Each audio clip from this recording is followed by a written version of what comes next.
It's starting and we're live now, so Well, hello everyone. This is new. We are doing a live telecast. There's some technical issues we have this week. So it'll be a little bit different, but we're doing it live. I think it will go up on YouTube later. But if you're out there, hello. This is Monday, the 18th of February, 2020. And Mary Ellen is here with me. Now, Mary Ellen, if the people that are listening want to ask me a question during this program, what number do they text their question to? you can send a text message to 240-499-6729, and I will read your text to Larry and he'll answer it. All right, give it one more time, please. 240-499-6729. All right, folks, today, much is going on, much talk is out there about, once again, the decision Trump made by signing the legislation.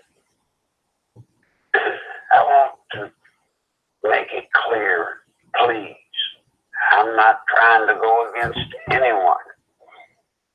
I just want to make it clear that if you look straightforwardly at what President Trump had to do, it was the right thing. I know in the legislation there are issues in there that are not good. I know it. I'm sure the president knows it. But I can't tell you enough what today would look like if he refused to sign it and the government was shut down. The media would be having a field day. And every day that the government was shut down or is shut down, more and more people would load up and blame it on President Trump. And this would rise up and hurt him during the 2020 election. You have to remember how many people are employed by the federal government. The number is huge, huge.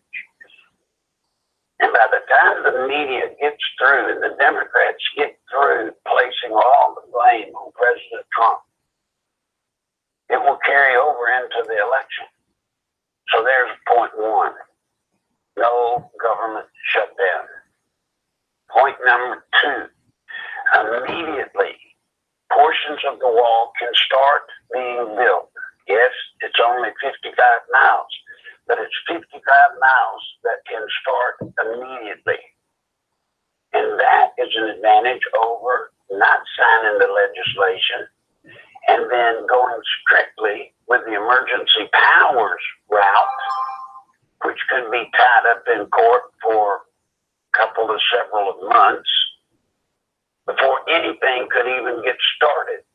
So while it's in court on the emergency powers order, the wall starts getting built now.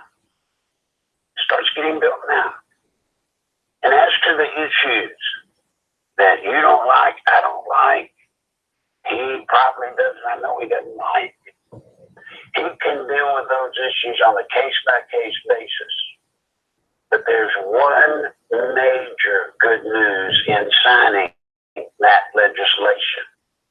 It sealed the fate of the Democrats having to do with their relationship with the Hispanic, Latino immigrant community. Why? Because they did not include in this legislation anywhere anything about the DACA program, the one that they so much took pride over caring about the children that are here. Think about it, folks. They didn't even put it in there. Now President Trump is free if he chooses to develop his own DACA program. Do not be surprised if he does. But that is a huge mistake by the Democrats. So without going into any more, just know this: people that are against him signing this legislation, fine, they're against it. But I assure you, to those people, I would say, have you ever had a president before that has done as much to secure our nation and to secure our border as this president has? Have we ever had a president that has stayed as true to what he pledged in his campaign as this president has? Think about it. And lastly, do you want a Democrat for president? Is that what you want? Do you hate him over this decision so much that you would abandon him? And by abandoning President Trump, you open the door for a Democrat to win in 2020. Is that what you want? I don't think so. Some days we don't get everything we want. This is a day when we got a lot of what we want and some of what we didn't. But it had to be. I didn't hear much of it. I heard the end of it. But I was proud to hear that President Trump, I think he was in Miami, gave a speech, and he talked about socialism. Socialism. Guys, socialism is built on and based on lies. Lies. I don't think there's anybody listening to me right now that will believe that the Venezuelan government, when they were getting ready to transform from a democracy to socialism, do you believe that they told the Venezuelan people how Venezuela was going to look today? Do you think they told them that there would be poverty and all the bad things that are happening to them now? Do you think they pointed that out to the people? Do you? I don't think so. They painted this rosy picture. They convinced the people in Venezuela, see if this doesn't make sense, they convinced the young in Venezuela first. They convinced the young that they had all of this oil money that they weren't getting any part of. Only the rich, wealthy, powerful people were getting the money. And the average Venezuelan was not. Socialism would redistribute the wealth so that everyone got the benefit. That's what they told them. Isn't it funny? Didn't work out that way. Oh, powerful people. Yeah, they still got money. Matter of fact, they got lots of it. The average Venezuelan is starving. The country is starving. We will starve. With all of this stuff that the Democrats are telling the American people, especially our young, especially the millennial generation, all of this stuff they're feeding them about how everything will be paid for. You'll never have to pay another bill for medical services. You'll never have to pay for education again. It's all lies. It's all lies. They know it's lies. But you see, for education again, for them, it's okay to do that.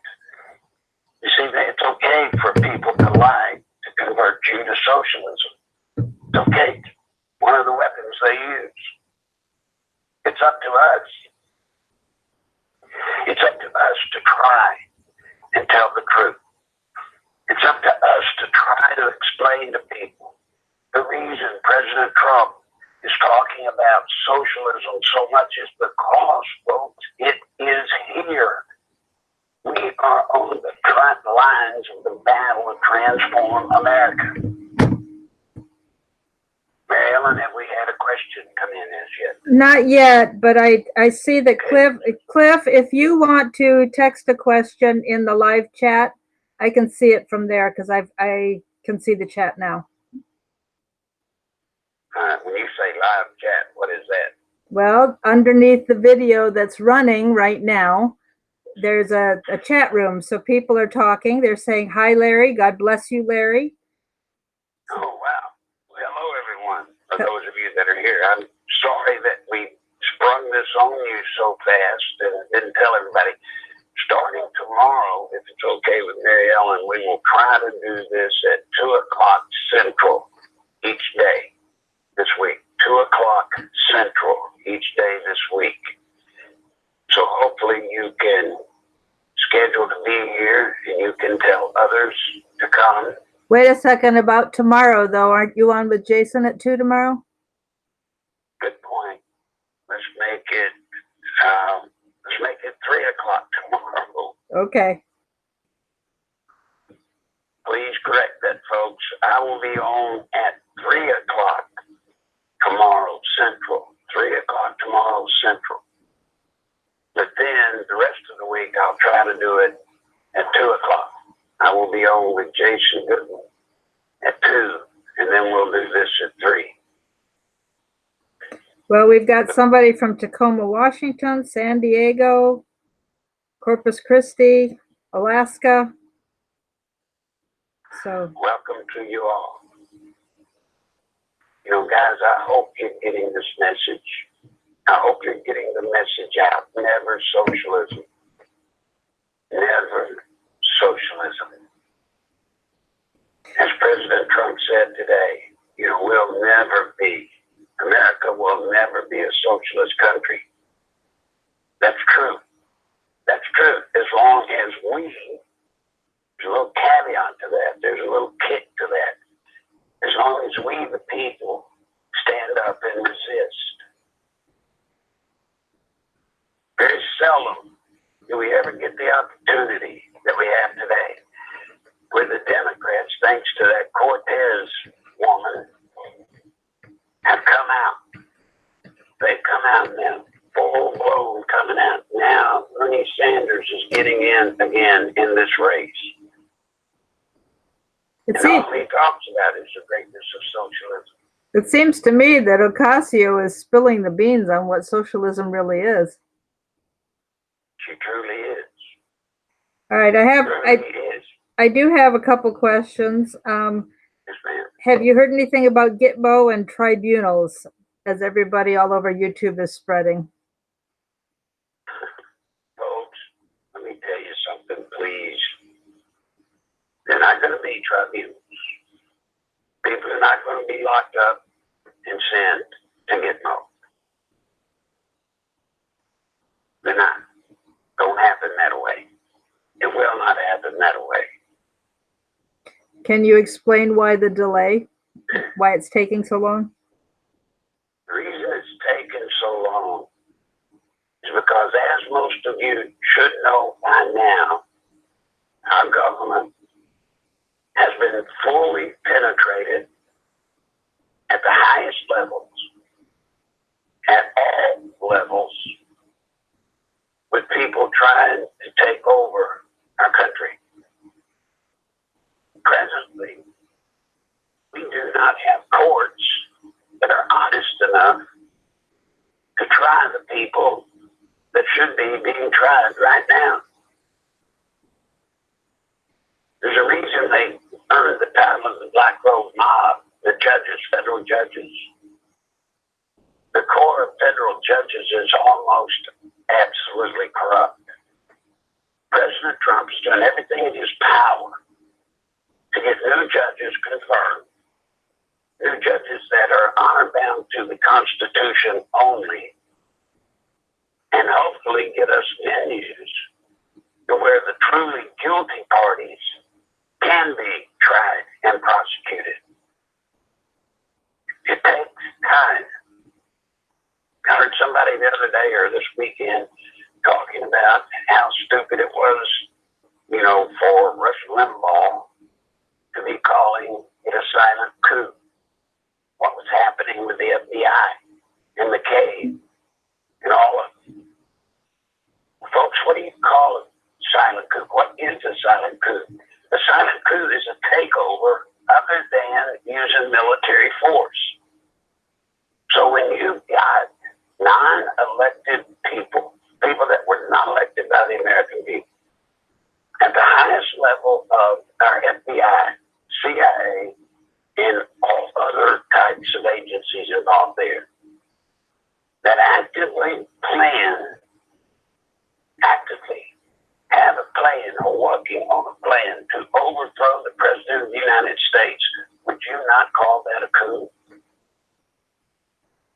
You better, because that's what it is.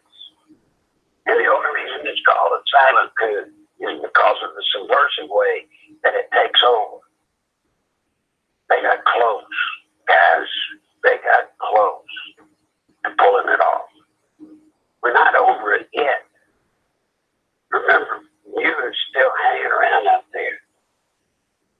We're not through the woods. But we can at least see that some people are starting to recognize this. They do still control the media. So there's not much going to come out that is really happening. It's just not going to come out. I do want to mention Fox News. Fox News, when you hear Fox News, I want you to put them in the same category that you do rhinos. Now, Tucker Carlson, Sean Hannity, and Laura Ingraham, they, with their programs, put out conservatism, and they put it out well. The Fox News, if you look at it, I want you to watch, and I want you to watch the number of ads for pharmaceutical companies, pharmaceutical ads. And remember, Fox News runs on its advertising money. Those pharmaceutical ads are controlled by Big Pharma. You better understand and you better know that if Fox News Network were to get too committed to our conservative cause, Big Pharma will pull the plug out from under them. Use discernment, all of you. Don't sit back and think that Fox News is 100% with us. They're not. They're not. Be careful. Just like I would tell you, all the people that you see in the social media conservative bunch, they're not all with us. Some of them are just pure disinformation. Others are simply misguided. But you have to use your own discernment. You're responsible for what you believe. Don't let anybody convince you. You need to be responsible for what you believe. You said there were a couple of questions, Ellen. Was there another one? Yeah, somebody said they heard a while back that Sessions and Gowdy were at Gitmo as part of the tribunal court. And somebody else asked, where's Gowdy? And I think we're all wondering, where's Ruth Bader Ginsburg? Number one, that's not true. They are not at Gitmo as a part of some court. It doesn't work that way. Folks, all the things that are going on are going to have to be tried in civilian court. And the election in 2020 is going to determine whether we have a civilian court that will take all of these cases. 2020. The election in 2020 is more than just electing President Trump or him being defeated. It's the game. The whole game rests on the election in 2020. Whether we have a legal system that gets back on track and becomes true to the Constitution, whether we have government agencies that truly adhere to the rules and the law and the Constitution and their place in the Constitution. And whether we even have a Constitution at all, it all goes down on 2020's election. You must stand firm. You must spread the word. You've never seen it so bad that a president of the United States would actually be warning publicly the American people of the advance socialism is making in this country. You've never seen it. That should give you a clue of just how serious this is, and that it's not just me. It's not just me trying to get people fired up. A lot of President Trump's election in 2020 will hinge on whether you and I wake enough people up to the real problem at hand, which is socialism creeping in and taking over our country. You and me, us, we're it. So folks, I ask you, stay with us. Get stronger. Pay attention. And don't get pulled off in all these different directions. Remember, if they can divide us up, if they can get us worrying about all of these individual things that we all seem to have as pet peeves, if we all go our different ways worrying about our pet peeve, the thing we think is the most important, they'll win. We need to drop everything and focus like a laser on the true problem. We must save our form of government, or none of the rest of it matters at all. It just don't matter. We lose our form of government, and nothing matters then. Anything else, Mary Ellen? What's happening with Ruth Bader Ginsburg? At what point can she be replaced without, with her not showing up the way? She cannot be replaced as long as she at least, even being absent, if she reviews the court cases that she is doing. There's no limit, like if she's gone 6 weeks and doesn't show up on the bench, then she forfeits. There's nothing like that. Nothing. I'm afraid it will not be that easy. I'm also afraid that out of her concern, that if she were to step down, that would give Trump the ability to appoint another Supreme Court justice that she may hang on as long as she humanly can stay alive on this earth. And there's nothing any of us can do about it. Yeah, that's what we're all afraid of. Yeah, with all of this, folks. Okay, I see here, never socialism is a great slogan, Larry. Well, thank you. Now, we got t-shirts that are fixing to be out within a week. We can take pre-orders if you would like. I don't know that I know how to do that yet, so don't get on to us if we don't have a place to take pre-orders. But I think you're going to be impressed with the t-shirt. The logo pops up on our YouTube page. The one with the yellow flag that says Never Socialism on top of the V, and the V stands for victory. We intend to win. We'll have t-shirts. And the whole purpose of the logo being the way it is, with the bright, almost, knock your eyeballs out yellow flag, is so in a crowd of people, if you're wearing that shirt, people will see it.